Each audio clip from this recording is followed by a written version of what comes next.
Ô seu moço do disco voador, me leve com você pra onde você for.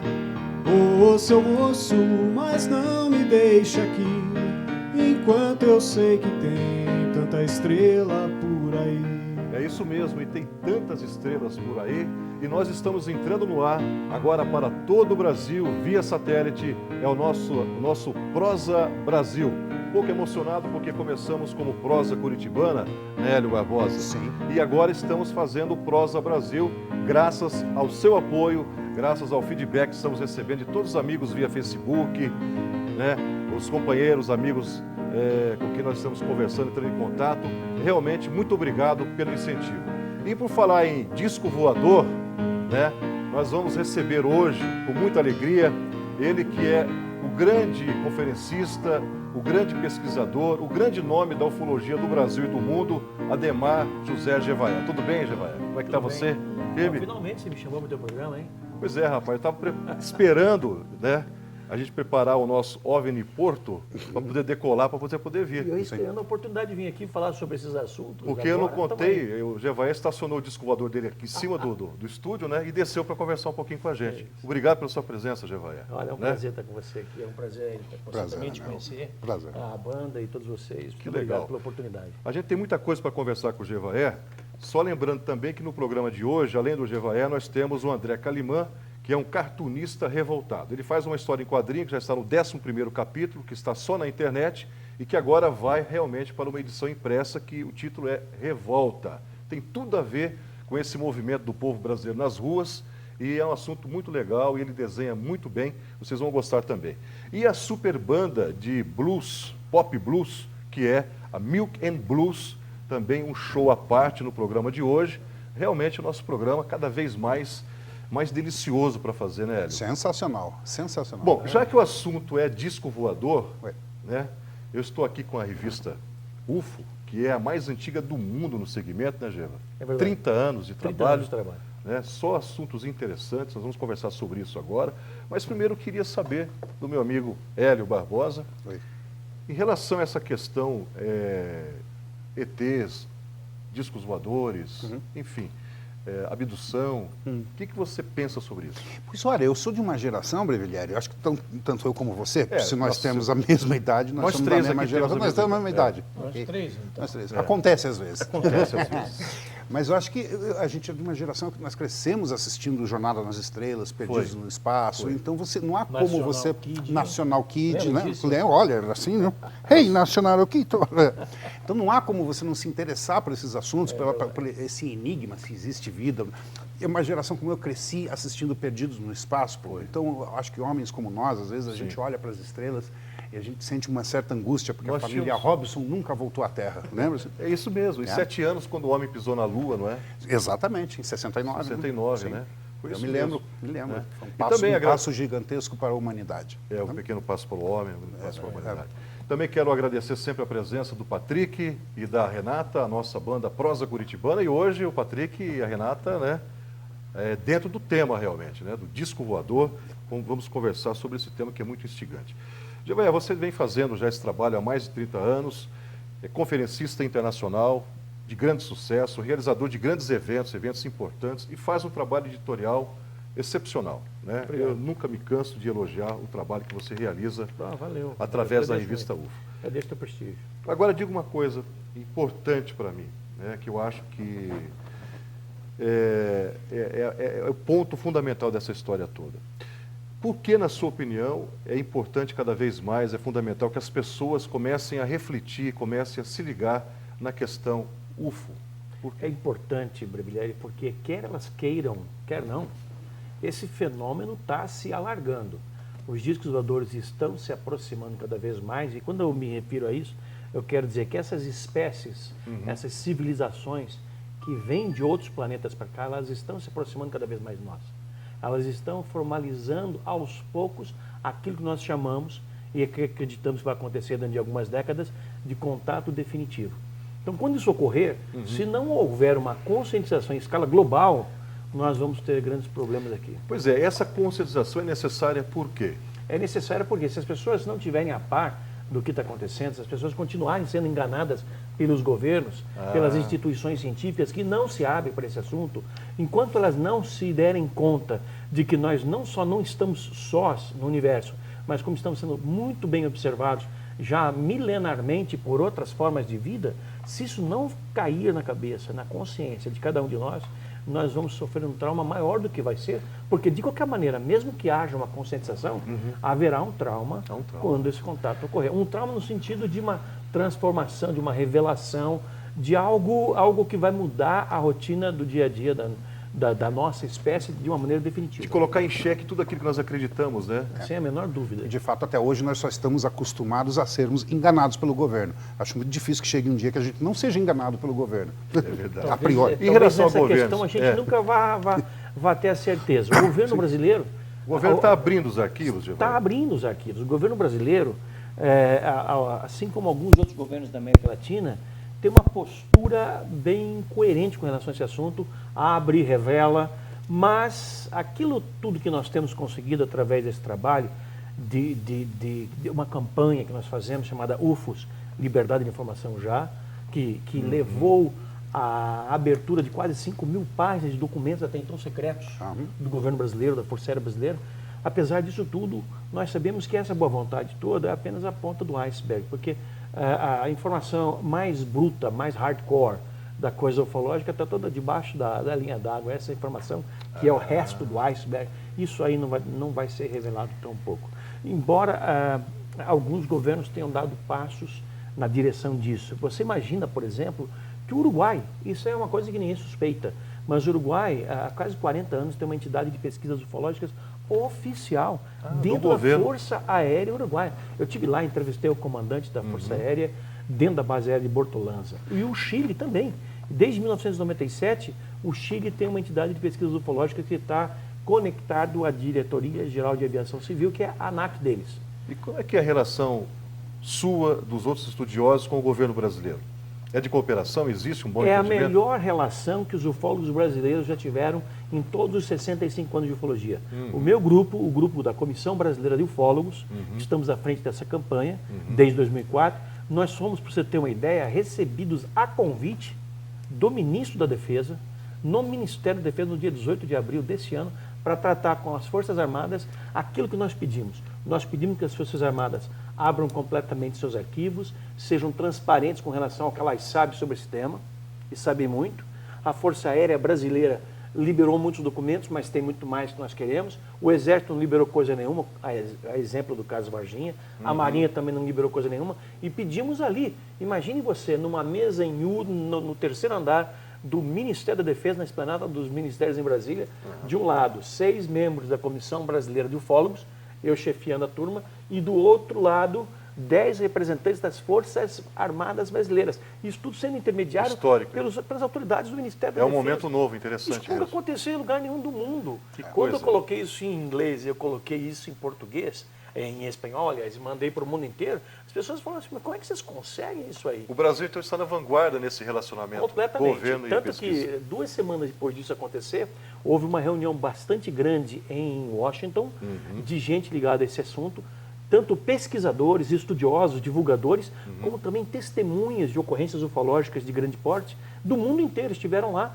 E eu e o professor Wilson Pickler fomos levando a delegação sul-americana, composta por militares e por pesquisadores do Peru, do Chile, da Argentina, de outros países. Aí. Foi em Washington essa conferência? Foi. Nós fizemos, tanto eu quanto o professor Pickler, fizemos uma apresentação rápida, cada um teve alguns minutos para falar, e ele fez uma exaltação à coisa da necessidade de se expor a limpa a questão ufológica, e eu apresentei um retrato da ufologia brasileira, mostrando casos de UFOs na Amazônia, caso Varginha, ocorrências desse tipo, que por mais que nós tenhamos divulgado, e estamos já há tantos anos, com tantas conferências lá fora, há tanto tempo, ainda a ufologia mundial, aquela que está fora do Brasil, ela não tem muito conhecimento. Nós apresentamos o painel sul-americano e no penúltimo dia, à noite, nós fizemos uma reunião entre todos os delegados do Brasil inteiro, do mundo inteiro, para que se proponha um método da gente levar esse questionamento, que até então estava sendo feito aos nossos governos individuais, à ONU.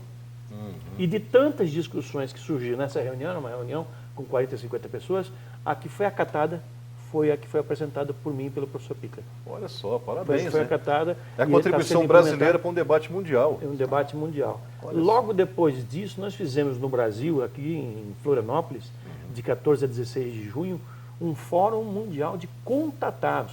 Pessoas que estiveram frente a frente com UFOs, frente a frente com ETs, gente que entrou em nave. E grande parte mudou a vida dessas pessoas, essa experiência? As pessoas Totalmente, se transformam radicalmente. Olha só, Elas hein, passam a ver Se você mundo- fosse Se eu entrei num abduzido, casamento e aquilo me mudou, imagine. Eu queria fazer uma pergunta, por favor. Como que você considera aquela teoria de que aqui na Terra nós mandamos sondas, nós tentamos realizar contatos, mas há quem diga que isso talvez não fosse o ideal, que isso talvez não seja bom, porque os alienígenas também há uma possibilidade de que eles nos olhem assim como nós olhamos as formigas, e que simplesmente o sistema de valor moral deles seja algo completamente diferente, eles possam vir nos destruir. Como que você considera essa teoria? Olha, eu tenho ouvido muitas teorias a respeito da necessidade desse contato e como ele vai acontecer. Sim. Eu acho que a diferença entre nós e eles não é tão grande assim. Porque, afinal de contas, você mesmo falou, nós já há 60 anos estamos explorando o sistema solar. Nós estamos mandando maquininha para Marte, maquininha para a Lua, maquininha para tirar fotografia dos anéis de Saturno, dos satélites de Urano, dos asteroides. Nesse momento que a gente está conversando aqui, tem umas 10, 12 máquinas, robôs, em Marte, fazendo buraco na Terra. Então, nós já temos a capacidade de ir até lá fora. Sim. O detalhe é que a nossa capacidade só nos leva até o quintal da Terra, que é essa beirada aqui do sistema solar.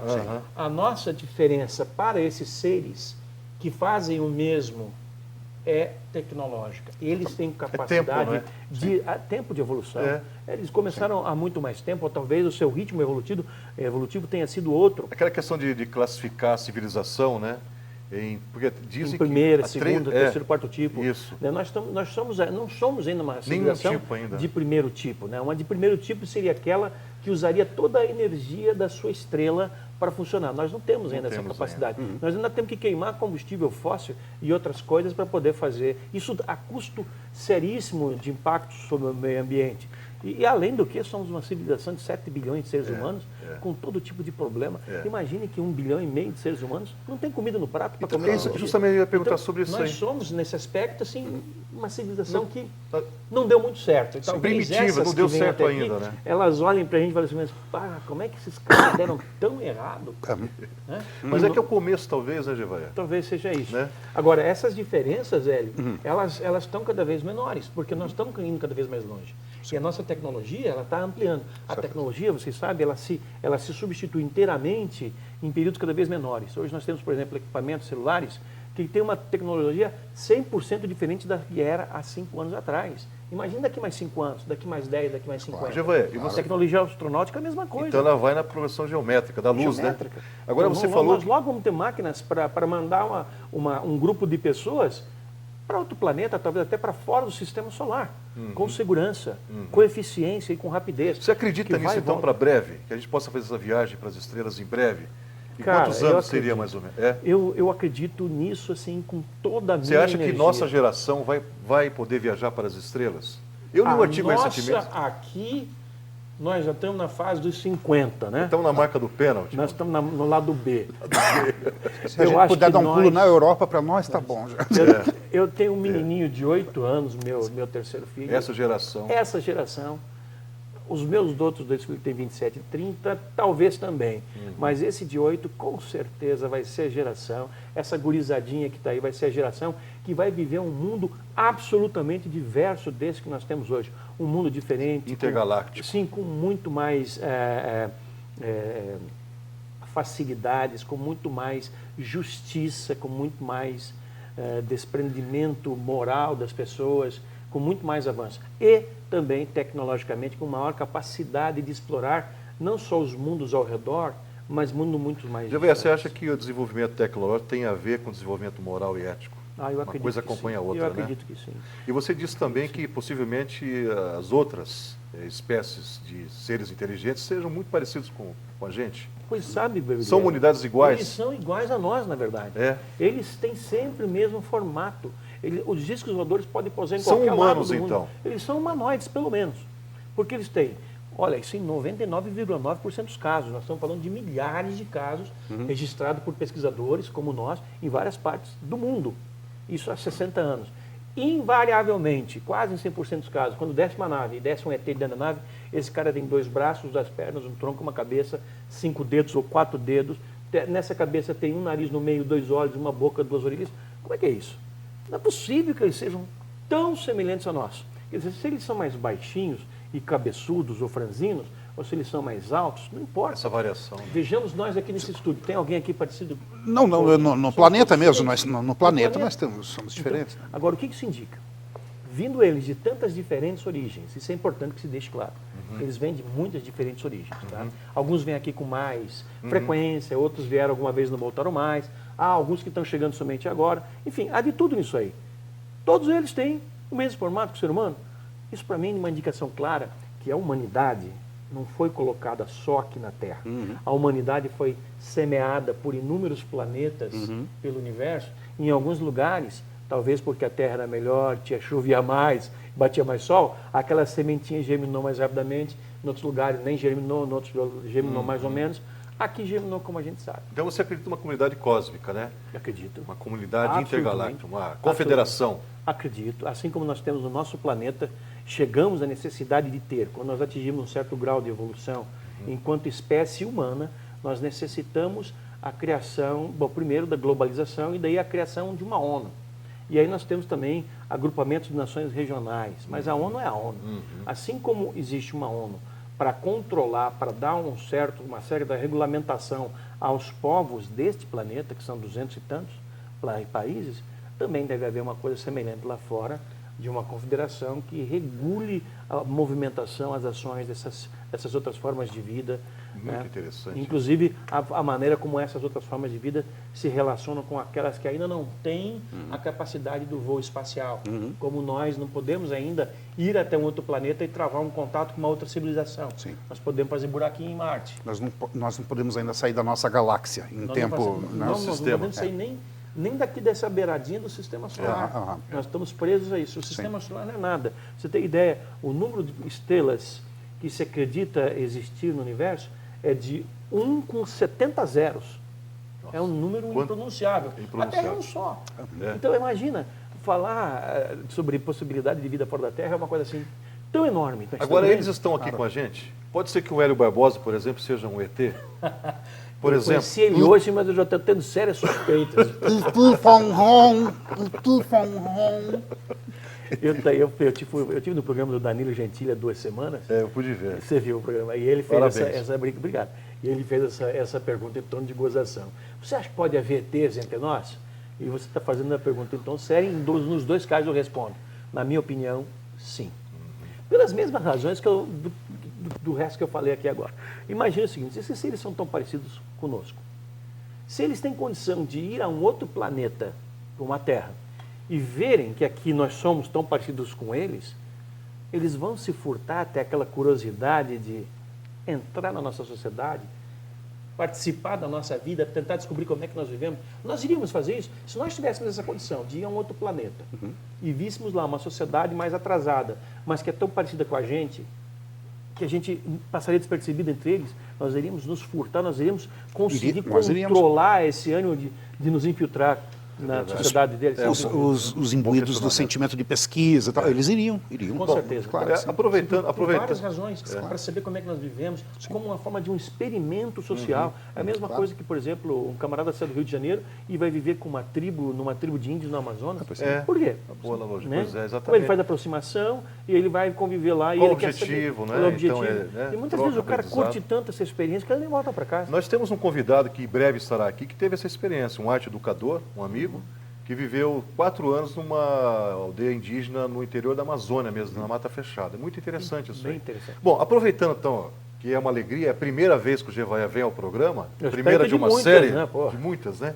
Mas a ufologia também está na pauta mundial da discussão política. A grande discussão hoje é justamente a espionagem que os relatórios relatados ou divulgados pelo Edward Snowden, é isso, né? Isso.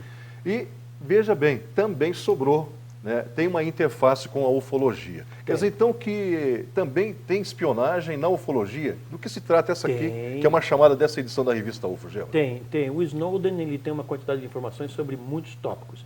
É claro que a prioridade absoluta e máxima são as questões políticas humanitárias, guerras, etc. e tal. A ufologia não é prioridade para nenhum governo, a ufologia não é prioridade, por exemplo, para o Snowden. Mas que ele tem informações que ele coletou nessa fase de captura dos dados que a Agência Nacional de Segurança americana estava pegando do exterior, isso ele tem sem dúvida. E ele recentemente fez uma abertura falando sobre algumas coisas, alguns fatos, por exemplo. Muita gente não tem ideia, mas se acontece um caso ufológico no Brasil, o governo brasileiro está a par, porque as Forças Armadas, através da aeronáutica, está lá vendo tudo o que acontece. Nós temos radares, nós temos um sistema de defesa e de controle de tráfego aéreo muito bem, um dos melhores do mundo. Então nós estamos a par do que está acontecendo aqui, os nossos militares. E há uma interface entre esses nossos militares e outros militares sul-americanos. E esses todos com os americanos. Então, por exemplo, passa um objeto voador não identificado sobre Curitiba e vai na direção da Argentina e de lá vai para o Chile. Os militares desses países se conversam a respeito disso. É traçada a rota do objeto voador. E, invariavelmente, esses dados são requisitados pelo governo americano, que é o grande centralizador de informações sobre isso. Tem um isso. sistema que está aí, existe mesmo, né? E que usa o que nós sabemos para eles fazerem as suas análises, as suas pesquisas. Esses alienígenas espionam todo mundo, eles estão espionando os Estados Unidos. Graças a Deus, alguém espiona os Estados Unidos. Exatamente. Eles não estão acima de... É verdade, né? Agora, nesse episódio da espionagem que está dizendo que o governo Obama fez da Dilma, e, rapaz, quem sabe eles tenham descoberto mais alguma maracutaia do nosso governo que a gente não conseguiu descobrir. Eles deviam revelar para o brasileiro também, pois é, né? Para todos nós. Porque também não é novidade, os nossos políticos vivem caindo nesse negócio de câmera oculta, vivem caindo e se entregando e nada acontece com eles. Imagina quem sabe os americanos descobriram alguma coisa que nós não estamos sabendo ainda. Pois é. Podiam revelar para a população brasileira. Jevaé, fala para nós então dos seus grandes próximos eventos a serem realizados. Nós temos agora um evento bastante significativo, que é o 5º Fórum Mundial de Ufologia. Nós chamamos conferencistas de 14 países para comparecerem à Foz do Iguaçu, onde nós temos feito esse evento. O nome, por sinal, é UFOS. E vai ser o segundo Vai ser o segundo UFOS 2013, 5º Fórum Mundial de Ufologia, que vai ocorrer de 21 a 24 de novembro desse ano. Tem vagas ainda? Tem vagas ainda. Os interessados têm que correr já, né? Tem que correr, porque o nosso último evento foi tão bem sucedido que um mês antes dele nós já tínhamos esgotado as vagas, que era o Fórum Mundial de Contatados. Agora, para o 5º Fórum Mundial de Ufologia, as pessoas podem obter informações no site, que é ufos.com.br. Está lá, tem tudo lá. A pessoa pode participar. E ao contrário do que muita gente pensa, não é um evento para ufólogos, é um evento para a comunidade. Né? Todos os conferencistas que eu convido de várias partes do mundo, da França, Estados Unidos, Espanha, Japão, China, eu explico direitinho que o que nós queremos nesse evento é alcançar a sociedade brasileira com esse tipo de mensagem. Então, qualquer coisa que vocês tenham a abordar, qualquer que seja o tema das suas palestras, façam deem esta mensagem sobre esse tema. E a mensagem desse próximo Fórum Mundial é, afinal de contas, o que os extraterrestres estão querendo nos dizer? Essa é a grande pergunta que nós fazemos exatamente, aqui hoje, né? Exatamente. Que bom. E Eu você, quero o te que ver você nesse acha? evento, viu? Estaremos lá com o prazer. No ano passado nós tivemos uma delegação boa de Curitiba. Foi. Agora eu quero ver você. Nós estaremos lá. Vamos levar o Prosa Brasil para lá, fazer algumas entrevistas. Faça ao vivo as entrevistas lá. Vamos fazer. Tá? Nós temos a estrutura toda. O evento vai se realizar no Hotel Com o maior Golden prazer. Tulip Internacional, que é tem uma ótima estrutura. Então fica o registro, vamos Temos conversar com a tradutores. nossa equipe técnica de Vai ser suporte. um prazer Vamos te trabalhar receber nisso lá. aí, vai ser uma alegria. Que bom. Bom, foi uma grande alegria, infelizmente, Jevaé, parece que não, mas o tempo correu. Nós temos coisas para conversar com o Jevaé que um dia, uma semana, um mês, tudo isso é pouco para poder conversar. Mas é o primeiro contato de terceiro grau ou de primeiro grau? Quando você estava planejando o teu programa, acho que há um ano e pouco atrás, Foi. eu me lembro que a gente sentou. Aliás, o Jevaé é o cara vezes, que, juntamente com o professor Wilson Pickler, é o grande incentivador do nosso programa. Então, além de ser amigo, nós estudamos juntos no colégio, né? Sim. Aqui em Curitiba. pouco O tempo Jevaé é um atrás. grande apoiador. Há pouquinho tempo, né? Uns 2 anos e meio atrás, né? Por aí. Mas, Jevaé, muito obrigado mesmo. Muito feliz Olha, pela sua presença. eu- Parabéns. Muito obrigado. Você é um dos paranaenses que nos orgulha a todos Ora. pelo trabalho que você faz. Muito obrigado. Eu tenho uma grande satisfação de estar no seu programa, porque eu vi ele nascer e eu vi toda a sua empolgação de fazer esse projeto andar. E, Brevilário, eu tenho imenso orgulho de ver você sendo bem sucedido, o teu programa indo para o Brasil inteiro. Eu faço votos que ele vá para o planeta inteiro. Opa. Agora, quando ele for para outros planetas, aí a gente vai ter que conversar. Vamos conversar, porque tem que passar pela revista UFO. Passar pela revista UFO. Tá Valeu. ótimo, então. Muito obrigado. Eu que agradeço. Que alegria. Foi um prazer né? te Prazer foi meu. Então tá bom. Olha, gente, que satisfação, né? Sim. Nós vamos, né? Patrick, quer falar alguma coisa? Também quer dar uma voltinha de disco voador ou não? Hã? Por que não, né? Por que não, né? Está aqui em cima do prédio. Tá aqui, então ele vai sair e vai pegar aqui, está estacionado aqui em cima do prédio. Espera aí, 18 horas. Vamos encerrar o primeiro bloco desse programa, com essa entrevista maravilhosa com o Ademar Jevaé, com outra banda incrível que está nos visitando hoje, que é Milk and Blues. É com vocês, Milk and Blues. So I remember the day you left me on the road. All my fears came out and I was alone. I looked and you were gone.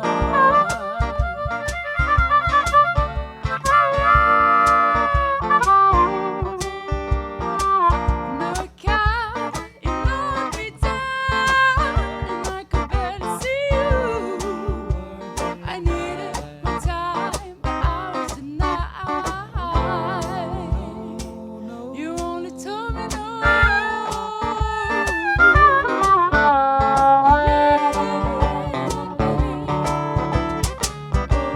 Open your eyes beyond the shadow. Can you still see me? Or have I ceased to be? Open your eyes beyond the shadow.